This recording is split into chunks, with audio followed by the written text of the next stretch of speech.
Welcome to the channel simply money. आज की वीडियो के अंदर हम डिस्कस करेंगे two very important value based जो कंपनीज़ हैं हमारे पास, जो म्यूचुअल फंड्स हैं, एसबीआई कॉन्ट्रा फंड और हमारे पास जो है ICICI prudential value discovery fund.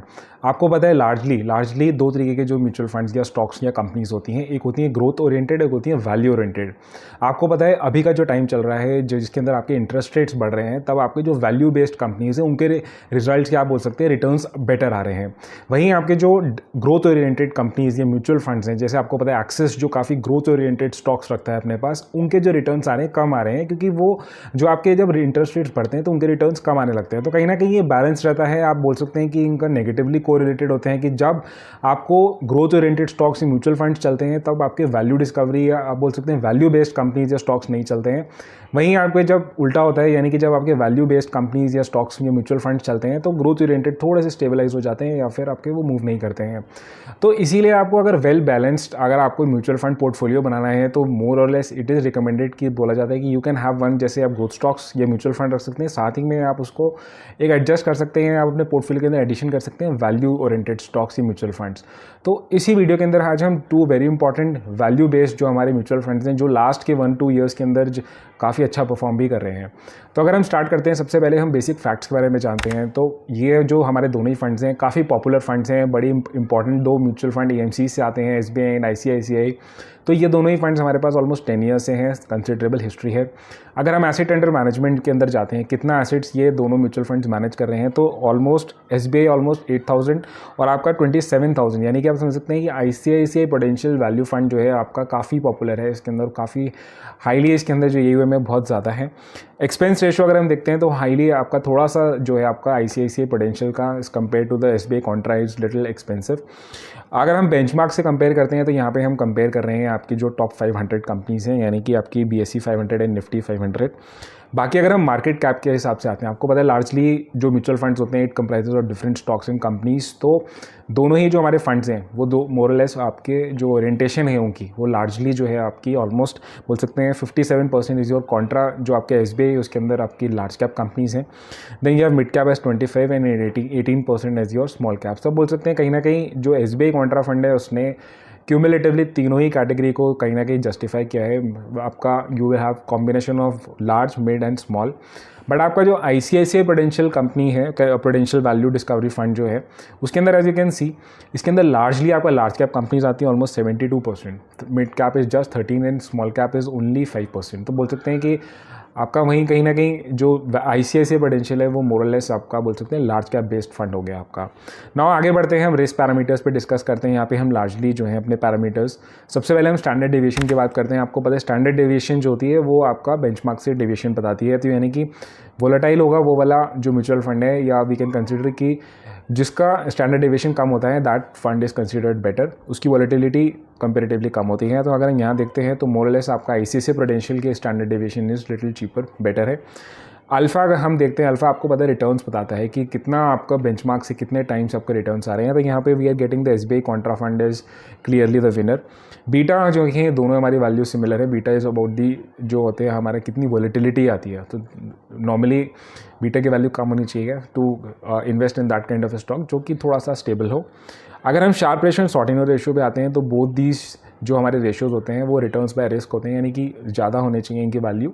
So that means कि आपको रिटर्न्स ज़्यादा मिल रहे हैं, कहीं ना कहीं आपको जो रिस्क है वो मैनेज हो रहे हैं। तो अगर हम शार्प रेशियो की बात करते हैं तो यहाँ पे कहीं ना कहीं आपका एसबीआई कॉन्ट्रैक्ट जो है आपका that is little better than आपका आईसीआईसीआई। एंड शॉर्टिनर रेशियो अगर हम बात करते हैं तो ऑलमोस्ट सिमिलर है। तो कहीं ना कहीं अगर हम देखते हैं तो ओवरऑल अगर हम रिस्क पैरामीटर्स पे बात करें तो दोनों ही जो फंड्स हैं वो कहीं ना कहीं मैनेज कर रहे हैं, मोर और लेस सिमिलर है। कहीं ना कहीं आपका जो अगर हम सारे ही पैरामीटर्स को कंसिडर करें तो कोई भी ऐसा फंड नहीं है या दोनों फंड ऐसे नहीं है कि जो बहुत रिस्की हैं। आगे अगर हम बढ़ते हैं, सबसे पहले हम रिटर्न्स से आने से पहले हम देखेंगे कि कौन कौन से सेक्टर्स के अंदर इन्वेस्ट किया हुआ है इन दोनों ही फंड्स ने। तो अब दोनों ही अगर आप टॉप 3 सेक्टर्स देखते हैं तो एसबीआई और आप आईसीआईसीआई के अंदर जो टॉप 2 सेक्टर्स फॉर एग्जांपल दोनों ही सिमिलर है। तो ऑलमोस्ट दोनों ने फाइनेंशियल्स एंड एनर्जी सेक्टर के अंदर इन्वेस्ट किया हुआ है। देन द थर्ड सेक्टर जो हमारा एसबीआई के अंदर है दैट इज़ टेक्नोलॉजी, और हमारा आईसीआईसीआई के अंदर है जो हमारा हेल्थ सेक्टर। तो बोल सकते हैं कहीं ये जो सेक्टर्स हैं वो लास्ट 1 ईयर्स के अंदर काफ़ी अच्छा परफॉर्म किया भी है। एंड दीज ऑल 3 सेक्टर्स जो हम आगे के भी जो सेक्टर्स हैं दैट शोज़ कि दीज जो हमारे म्यूचुअल फंड्स हैं वो काफ़ी वेल डाइवर्सिफाइड है। डिवर्सिफिकेशन का हमें इससे ही पता लगेगा कि हम आगे इंडिविजुअल स्टॉक्स देखेंगे, क्योंकि जैसे मैंने आपको बताया कि ये दोनों ही है value oriented stocks, mutual funds है, तो इसके अंदर जो कंपनीज होंगी मोर लेस वो आपकी वैल्यू ओरिएंटेड मोस्टली होंगी। सबसे पहले हम देखते हैं जैसे एसबीआई कॉन्ट्रा के अंदर you can see the maximum allocation इसने निफ्टी 50 की रखी हुई है, which is has all the large cap companies. बाकी इसके अंदर GAIL India, we have ICICI bank, HDFC bank, we have Tech Mahindra, Axis bank, Equitas, small finance bank, तो mostly financial companies हो गई आपकी banking companies. We have HDFC finance limited, we have power grid, ONGC. तो आप देख सकते हैं कि मोस्टली जो कंपनीज हैं लार्ज कैप कंपनीज हैं जो इनकी टॉप होल्डिंग्स के अंदर आती हैं। Some of these companies are growth oriented, but mostly जो कंपनीज हैं वो वैल्यू ओरिएंटेड कंपनीज हैं। आईसीआईसीआई प्रूडेंशियल वैल्यू के अंदर हम बात करते हैं तो you can see the top holdings of ONGC जो काफ़ी आपको पता है अंडर वैल्यूड स्टॉक है, Sun Pharma, NTPC, ICICI, Bharti Airtel.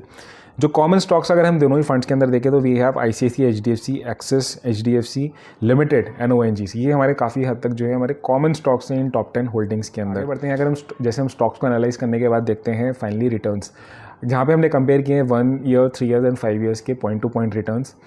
अगर हम कंपेयर करें तो यहाँ पे 1 ईयर के रिटर्न्स और 3 ईयर्स एंड 5 ईयर्स के अंदर आप देख सकते हैं दोनों ही फंड्स के अंदर आपके काफ़ी अच्छे हैं। 3 ईयर्स के अगर हम कंपेयर करें तो एसबीआई कॉन्ट्रा जो है बीट कर रहा है हमारा आईसीआईसीआई, एंड 5 ईयर्स के अंदर अगेन वी जो है हमारा एसबीआई कॉन्ट्रा जो है मार्जिनली जो है बीट कर रहा है रिटर्न्स के मामले के अंदर।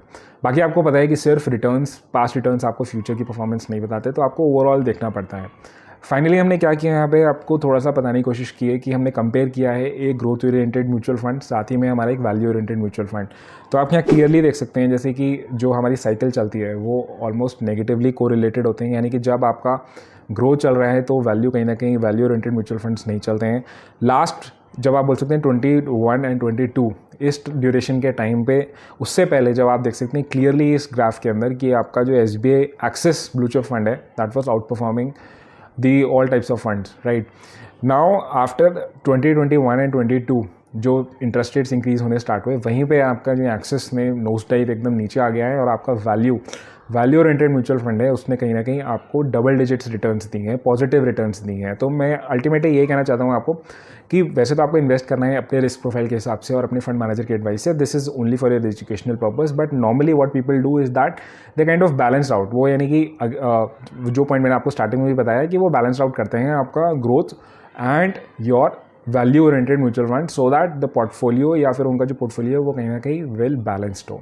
सो I hope you got some idea about the value discovery या आपके जो वैल्यू ओरिएंटेड फंड्स हैं। आपको कुछ डाउट लगते हैं तो नीचे मेंशन कर सकते हैं कमेंट बॉक्स के अंदर, we will take that in the upcoming videos. Please अगर आपको ये वीडियो अच्छी लगी तो press the like button and so do subscribe to the channel simply Money. हम आपको मिलेंगे नेक्स्ट वीडियो में किसी और फंड के साथ। Thank you, thanks a lot.